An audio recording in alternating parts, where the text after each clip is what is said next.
All right, brothers and sisters of the internet, welcome to your daily BBIG update. It's your host, Hootmoney, here with another video for you guys today. Today, we're going to be talking about Vinco Ventures or BBIG. We had quite a boring day.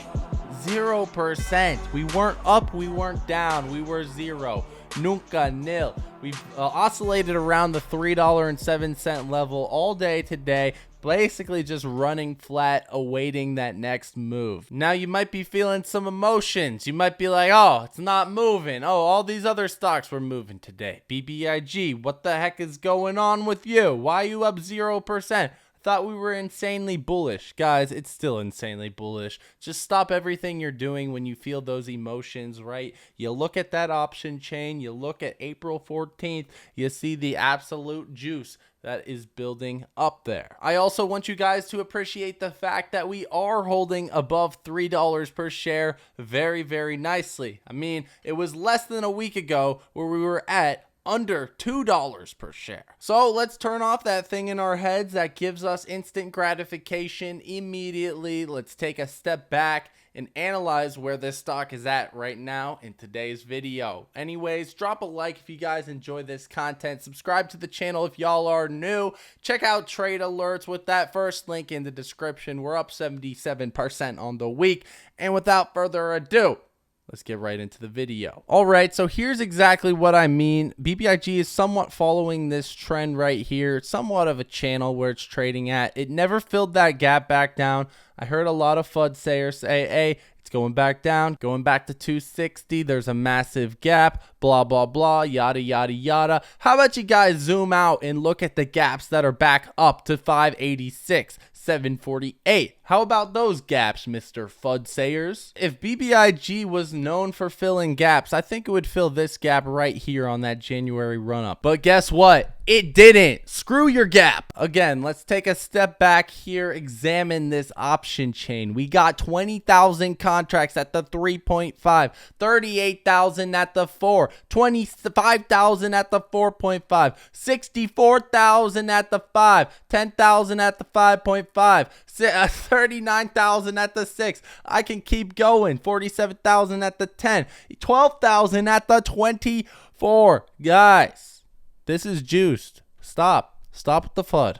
We've got such juicy juice. There's no reason to FUD. Just hold and you'll be good. By no means is this financial advice. By no means am I saying go out, buy BBIG stock right now. YOLO, out of the money call options for April 14th on BBIG stock. Why would I ever tell you guys to do that? Anyways, let's run some updated TA. So weekly chart still obviously good. 5-day chart still obviously really good. 3-day chart still obviously really good. 2-day chart still really good. Daily chart still looking good. VWAP slightly curving down after today's flat move right there. 12-hour chart still looking good. No red dot yet. There possibly could be a red dot coming here on the 12-hour chart, but the money flow is coming up, so potentially that would lead to a fake out and it would come right back up according to that theory right there. Not promise, obviously, not financial advice. Here we have the 4-hour chart. We did get a red dot as of yesterday, towards the end in post aftermarket yesterday.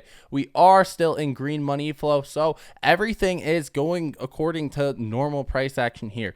The one thing I don't like, decreasing volume today. Can't get the parabolic run every day, and I'm also expecting that we do get more volume as we approach the 4/14 expiration day. I think the best case scenario right now is that we can hold above 3 up until April 14th. I don't want to see us give up that $3 level. I don't want to see no gaps being filled either. I just want to see us hold nicely over 3, keep that green money flow, keep the uptrend intact, make sure that we don't break down below other support levels, and with that all being said, we'll stay good to go. Moving into this hourly chart, you guys can see there was some bearish divergence. So this price action was increasing, market cipher waves were decreasing. It did show some bearish divergence, and we did get another red dot here as well as the green money flow curving down. So I'd be lying to you if I said this chart was bullish right now because, well, it simply is not. This is something that you want to be selling under normal price action. Short squeezes never follow normal price action, right? If it did, this red X signal right here probably would have been a good signal. Instead, we got a green dot to cancel that out,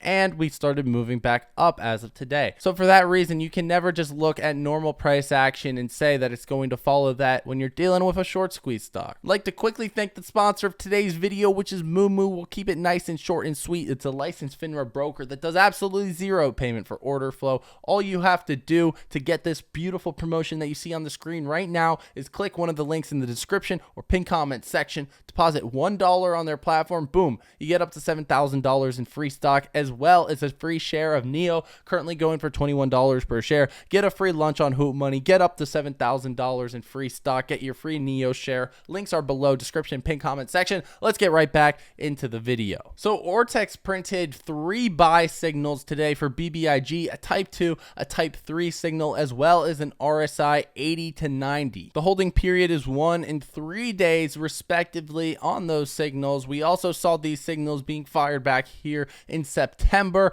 October, January, and we're seeing the same thing right now. Typically, the first signal that comes in for the rally ends up being a very good signal. We got some in January as well. Back here, this was a decent signal. This was a decent signal as well in October for 23% profit. So with those signals being fired today, generally speaking, it does mean that there is some more upside. Ortex is also looking almost exactly the same. 2 million return shares, 2.46 borrowed, slightly increasing short interest today. Cost to borrow, we need to see that move up still. Hopefully having 100% utilization will help move that up. Here we have Vintel. You guys can see it's ranked number 50 on that short squeeze leaderboard. Who said this was moving up to the 50-60 range yesterday? I said so. We were over 100 yesterday. Now we're at 50 on that leaderboard, looking great. We're also at 203 on the gamma squeeze leaderboard, moving up that leaderboard very, very greatly. 300,000 shares available to be shorted, very, very small. Borrow rate on Vintel coming up slightly there to 10%. The short volume ratio was 60% yesterday and 57% the day before. This is ridiculous. Every single day is above 40. Above 30 is a high short volume ratio, and we're seeing 60% yesterday. Absolutely ridiculous, and they're still not pinning the price down. Here we have the unusual whale flow today. There actually was a lot of puts being bought today. There was 22K premium here, 34K premium there, 37K premium there, 72K premium there, all being placed into puts, 2 buy to open puts as well. The only 2 call options were here for 12K premium and 28K premium. That's decently significant. They were both targeting 715 right there. Pulling out the charts, you guys can see it was 80% bearish premium. The bears are targeting May of 2022 and the $4 strike price. On top of that, we're seeing lots and lots of premium being sold today, and generally speaking, this is a pretty bearish indicator when you're seeing way more selling than buying of call options. And this is just kind of weird. I mean, we get a nice big volume spike as of yesterday. We send it up to the moon. The price doesn't do much. I mean, it stays pretty flat throughout the day. We do the exact same thing today. It stays, again, pretty flat throughout the day. They definitely did not make money on these considering they bought in yesterday. I just don't understand why they were dumped today. I mean, what changed between today and yesterday? Regardless of what these whales are doing right here, remember why we are here, and it's again this option chain being absolutely insane for April 14th. I have so much confidence that between now and April 14th, we will be seeing some gains, even if there are pullbacks, even if there are blips in the road to greatness. We also saw call option volume about 50% of what it was yesterday. So unlike the January run-up where it was just increasing call option volume each and every single day, that volume that spiked up yesterday did dry out a little bit today, although it was still very, very high. This does not look like the January run-up that we're seeing here. It looks a lot more like the run-up that we're seeing in October. We're also not really seeing the call volume follow the price action. We had that huge increase yesterday. It was cut in half today, but the share price remained pretty flat. And as you guys can see, the call option volume has been pretty closely tied to the share price in the past. Here we have the most active chains for BBIG, and I absolutely hate looking at this page because it's always those weekly expirations, 325, 325, 325. This isn't a weekly play, guys. At least go for the 414, if not the 715. This is a play that's going to be around for a while. It's not ending after this week. And you can see here the chains with the highest open interest are the 414 and 715 call options. The biggest option trades of today were 80% bearish, as you guys can see right here. A lot of selling, a lot of buying of put options. And that might seem bearish, but you have to understand, the BBIG was flat today. It did not go down in value. So those put option buyers, those call sellers, they really didn't get anything out of today's move. It did not move down. Those put option buyers are not up on their investments. So there is a very good chance that we could absolutely still destroy these put buyers. And in all honesty, just looking at the call option flow, looking at the price action and how the stock is reacting, it does seem like something is off. It does seem like something is not really adding up between the flow and the price action for BBIG. And the reason that makes me bullish is because normally speaking, we would see enormous selling pressure when we get a flow such as today, but we're not really seeing that. There was a little sell-off there at market open and towards the end of the day as well, but still it remained up zero. It's not really moving in after hours. It's not really doing too much, not really reacting to that. It's obviously still a stock that's on people's radars, right? It has that option chain. It's not going away, guys. This ain't going away. This ain't going away.